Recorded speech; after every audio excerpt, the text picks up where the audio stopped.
Hi everybody, this is Miranda Kleins, and today we are going to be looking at my signature presentation.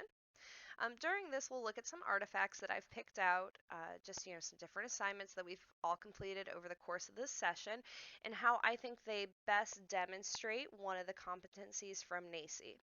As y'all know, we had a goal at the beginning of this session to either create or to purchase an existing center and really just make it our own. So I decided to quote unquote purchase a center, not really, JK, just pretend. But I decided to pretend to purchase a already existing center and just revamp it and really remodel it and shape it into the kind of center that I'm hoping, to one day be a part of. Just everything that I value really wrapped up all into one really great program. I decided to name my center the Klein's Cabin just because my last name is Klein's and I like alliteration. I think I'm cute and funny. So, okay, let's dive right in. So first, let's look at the NAEYC competency that I thought really we delved into the most this past session, as well as what I think, my work really helps to demonstrate. So I chose competency number 6, which is all about professionalism as an educator. So first off, when we look at if we're meeting these competencies, let's look at number 1, identifying and involving oneself with the early childhood field. Well, guess what, folks? That's already what we're doing.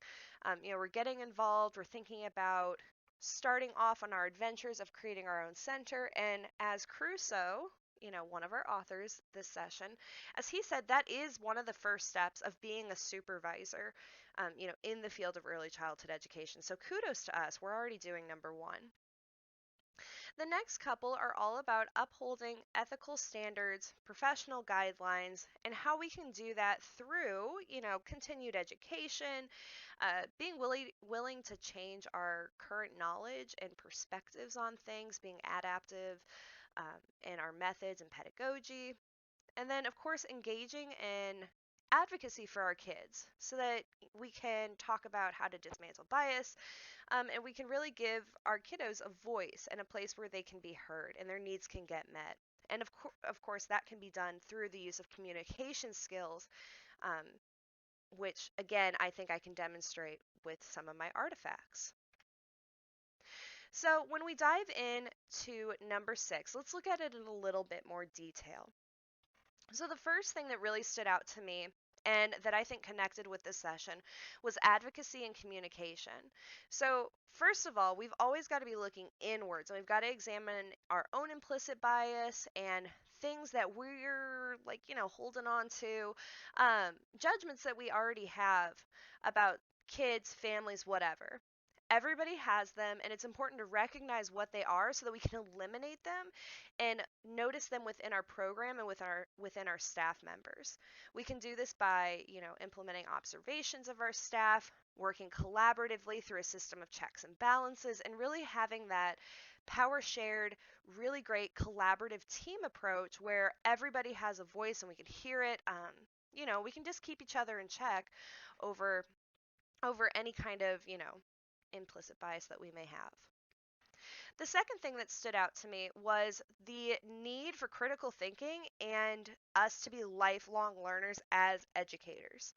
Um, I think, the more recent sections of this session has talked all about the importance of not child development, I'm sorry, professional development in the form of trainings, of ongoing education, and the importance of not only attending those sorts of events, but then taking the information we learn back into the classroom and applying it to what we're doing and what we know already so that we can really just increase the value of the services we're providing to these kids because they deserve the best. The last thing I've taken away is the professionalism and ethics needed to be successful in early childhood education. So, obviously, we've got to conduct ourselves with a level of professionalism. We've got to present nicely. We've got to be able to speak, I don't want to say wonderfully, but you have to be a good orator if you want to be able to sell your business because that's what we're doing really as the owners, proprietors, whatever of these centers, we have to sell that service to our clientele, to our families. We have to say why we're the best, why your kids should come to us versus somebody else.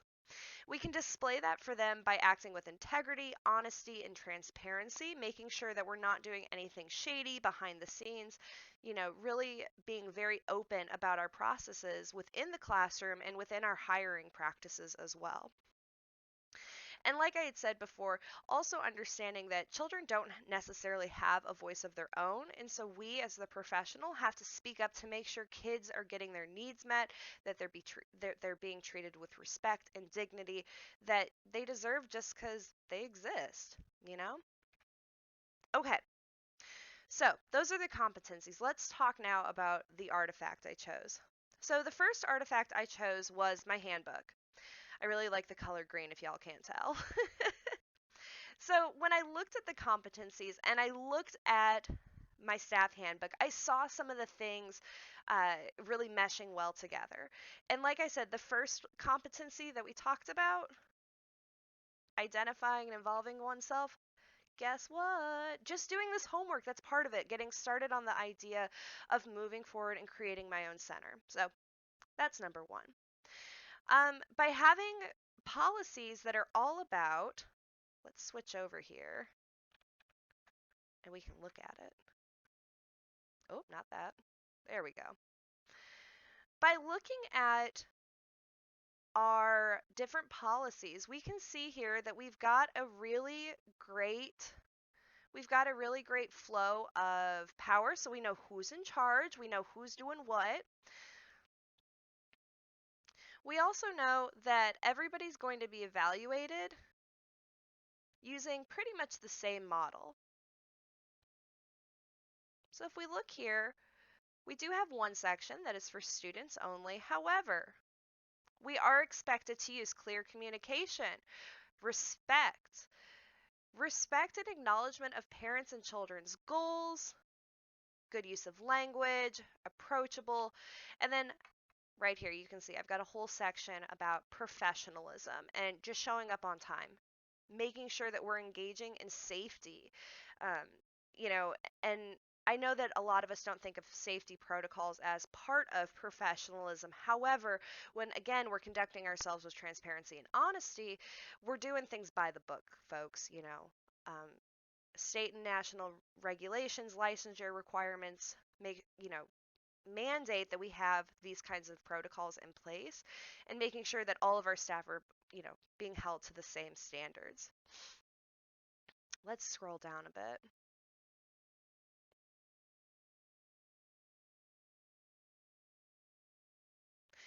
So when we talk again about that transparency aspect, I want to look at the disciplinary action and the probation policies for my program. These are, again, across the board. They're for everybody. We know that whether you're a cook, you're the HR person, or you're the teacher, you're going to have the same kinds of action steps, if something isn't working well. The second part of this staff handbook that I think really highlights, the idea of engaging in, continued education and learning is the fact that we have it in our handbook that our teachers need to go through continued education credits, and they have to maintain those. And those can take place in a lot of different ways. And when we look at my actual staff handbook, let's scroll all the way back up. Here we go. We can see that before our teachers are even starting in the classroom, we have all of these different safety trainings, all of these trainings regarding how to work with kids in a positive manner, how to utilize the curriculum we've chosen. And then even after they've completed all of those basic trainings, they're going to have 1 week of supervision to make sure that they're really able to implement this and to do it well and in a manner that is befitting a high quality center. Finally, I think that it is a demonstration of my writing skills as well as my skills as, I don't know, an orator, I guess. I really like presenting stuff like this. For my second artifact, I chose my budget because I feel like it demonstrates the value that I place on early childhood educators. I also feel like, everybody deserves to have a living wage, a competitive wage, and we have to offer our staff that so that not only can we attract the best of the best to our centers, but we can retain them. And with that retention, we can continue to build upon our knowledge and just really get the best, education system there is, period. So let's switch over really quick and look at my budget as my artifact. So first off, when we look at our salaries, I don't know about California, but this is actually really competitive in Missouri. 45,000, I would kill for $45,000 as a director. So for Missouri, not you California folks, this is highly competitive pay for both our teachers, our cook, and our directors. It's funny that we're talking about competitive pay because when I was talking with my personal trainer who owns his own business, I was asking him, initially when I was making this budget, I was like, dude, I'm going to put that at like, $30,000, what I need to survive. That way I can find money in the budget elsewhere for all the wonderful things that I want to include in this program. And, Stephen, he gave me some really great advice. And he's like, look, you can't do that. That's not feasible. Because one day I'm going to step back and I'm not going to be a part of this program. And I need to have it in the budget. I need to have it planned in that whoever takes over as my position as director, that they're going to make a livable, competitive wage. Because again, we want to attract those high quality teachers and retain them. So this is proof in the pudding that I value our educators, I value our staff. When we scroll down here and we look at this line item here, our continued education budget. So I work for an agency of roughly 30 full-time employees, probably about 20 part-timers. And when I asked our training coordinator, what is the budget for our center? She told me that the budget for the entire center is $4,000.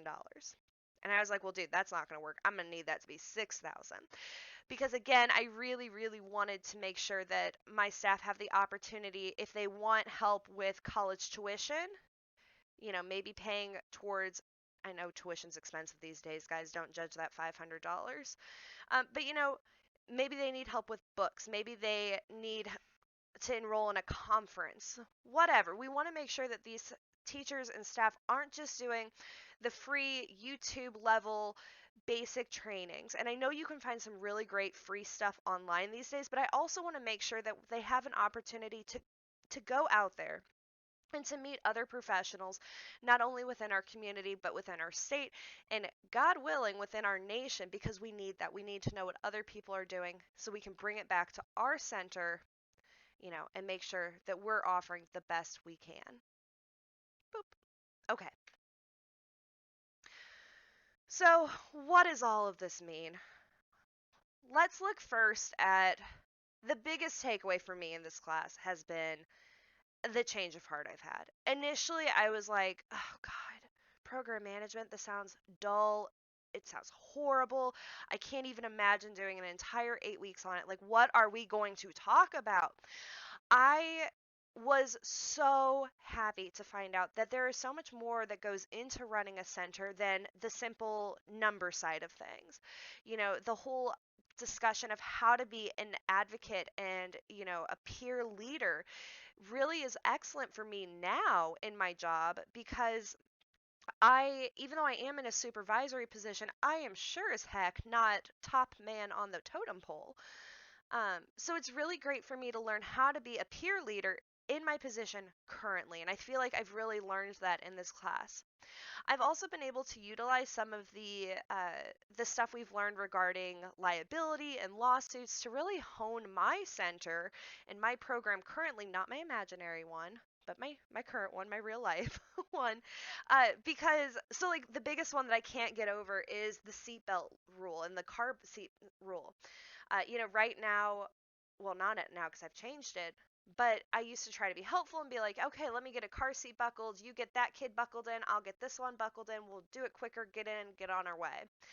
And, I was just shocked at the fact that that simple act of what I thought was helping was putting my center at risk. So I think that's the real life immediate application that I can take away from this class is how to be a peer leader as well as lowering my center's risk of liability. Now, moving forward, what I would like to apply in the future, not quite there yet, is possibly actually getting into purchasing my own center. When I was working on my business plan for the signature assignment, I expected that to be such a daunting task. I expected that to be like, holy cow, I don't know how to answer the questions of what product do I sell? Why do I sell this? Like, I didn't expect to have those answers so readily available to me.